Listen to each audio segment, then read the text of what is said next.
කෙදිවි පානනාල රකින්න ඔබ පමණකි ජේසුනි දිවිය පුරා ඔබ ආලෝකේ සැමනා පුරේ සරණේ දිවිය පුරා ඔබ ආලෝකේ සැමනා පුරේ සරණේ. යේසුස් වහන්සේ මේ ලෝකේ ඉන්න කාලයේදී උන්වහන්සේ නොයෙකුත් උපමා කතා කිව්වා නේද? මේ උපමා වලින් උන්වහන්සේ අදහස් කළේ කතන්දරයක් ආශ්‍රිතව දේව රාජ්‍ය ප්‍රතිපත්ති මිනිසයන්ට උගන්වන්න. ලූක්තුමාගේ සුභාරංචියේ 16 වෙනි පරිච්ඡේදයේත් මෙවැනි උපමාවක් ගැන සඳහන් වෙනවා. යේසුස් වහන්සේ කියනවා එක ධනවතෙක් හිටියා. ඒ ධනවතාට ගබඩාකාරයෙක් හිටියා.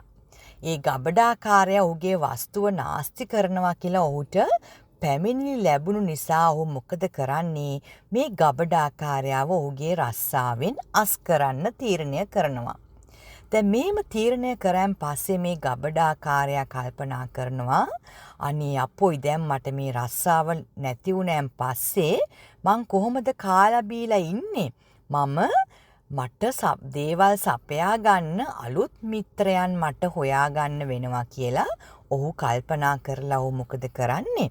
අර ස්වාමියාගේ ඒ කියන්නේ ධනවතාගේ ණයකාරයන් එක්කෙනා බැගින් එයා කැඳවනවා. කැඳවලා මොකද කරන්නේ? එයා ඒ ණයකාරයන්ට කියනවා ඔවුන් ස්වාමියාට දෙන්න තියෙන ණය වලින් කොටසක් ඔහු කපා හරිනවා කියලා. සමහර අයගේ ණයෙන් 50%ක්, තවත් සමහර අයගේ ණයෙන් 20%ක් වැනි ප්‍රමාණයක් ඔහු කපා හරින්න පොරොන්දු වෙනවා. දැන් ඔහු එහෙම කළේ මොකද ඔහු දන්නවා එහෙම කරාම ඒ ණයකාරයන් ඔහු ගැන සතුටු වෙලා ඔහුට අනාගතයේදී උදව් උපකාර කරලා ඔහුගේ උවමනා එපාකම් සපයලා ඔහුව බලා ගනී කියලා. එතකොට මේක ඇහුවම ඒ කතන්දරේ යේසුස් වහන්සේ කියනවා මේ ස්වාමියා මේක ඇහුවම ඔහු ගැන සතුටු වුණා කියලා. මොකද ඔහු ශූර නුවණකින් ක්‍රියා කරලා ඔහුගේ අනාගතය ගැන ක්‍රියා කරපු නිසා ස්වාමියා ඔහුට ප්‍රශංසා කළා කියලා කියනවා. එතකොට යේසුස් වහන්සේ කියනවා මන්ද ආලෝකයේ පුත්‍රයන්ට වඩා මේ ලෝකයේ පුත්‍රයෝ සිය කටයුතු සම්බන්ධයෙන් ශූර නුවණ ඇත්තෝය කියලා ලූක් 16 8 වෙනි පදේ යේසුස් වහන්සේ කියනවා. දැන් මොකද්ද මේකෙන් යේසුස් වහන්සේ කිව්වේ?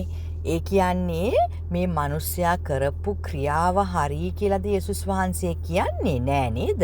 ඔහු බොහොම කපටි ආකාරයට නරක වැඩක් ඒ වෙලාවේ කළේ. නමුත් යේසුස් වහන්සේ කියන්නේ ඔහු කරපු ක්‍රියාව ආදර්ශයට ගන්න කියලා නෙමෙයි.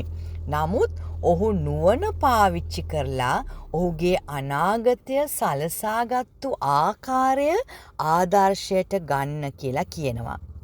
යේසුස් වහන්සේ කියනවා අපිට දේව රාජ්‍යයේ අපි වැදගත් දේවල් ගැන කල්පනා කරලා දේව රාජ්‍යයට වැදගත් වන්නා වූ උන්වහන්සේ අපිට දීලා තියෙන දේවල් සමග අපි ක්‍රියා කරනකොටත් මේ ලෝකයේ මිනිස්සු නුවණ පාවිච්චි කරලා තමාගේ අනාගතය ගැන හිතලා වැඩ කරනවා වගේ ආලෝකයේ ජීවත් වන අපිත් දේව රාජ්‍යයට වැදගත් වන වටිනා තීරණ ගැනීමේදී නුවණැත්තන් මෙන් හැසිරෙන්න ඕනේයි කියලා. මිත්‍රවරුනි, අපි අපගේ ධන සම්භාරය, අපගේ රැකියාවන්, ඒ වගේම අනිත් අපේ ජීවිතයේ හැම දෙයක් ගැනම තීරණ ගන්නකොට අපි මතක තියාගන්නවද අපි මේ ලෝකේ ජීවත් වෙන්නේ බොහොම ටික කාලයයි. අපිට මතු ඊට වඩා ලොකු බලාපොරොත්තුවක් තියෙනවා කියලා.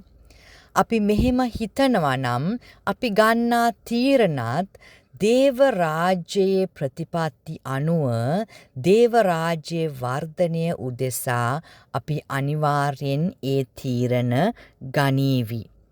අපි ලෞකික ජීවිතය සම්බන්ධව ගන්න තීරණ තරම්ම අපි දේව රාජ්‍ය සම්බන්ධවත් තීරණ නුවණක්කාර විදියට ගන්නවද?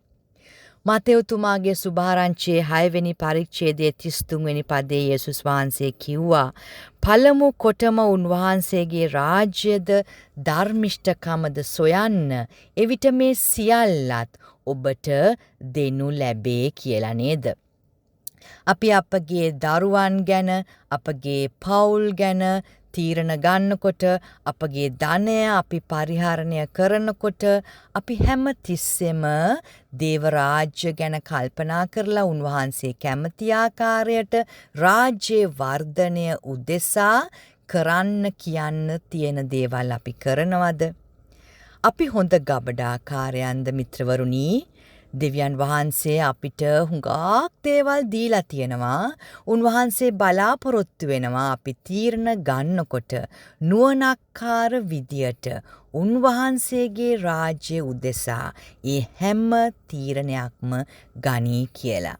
එසේ කරන්නට යේසුස් වහන්සේ ඔබටත් මටත් උපකාර කරන සේක්වා. ඔබ සැමට දේව පීඨයි. ඔබ හැරමාන් කවරෙකු වෙත යන්නද සමිදෙන්නේ ඔබමයි මා නිති පිළිසරණේ නැත කිසිදා කුසේ බර හැරදා පසු බැස්සේ දිවිය ඔබේ දිරියයි නිබඳේ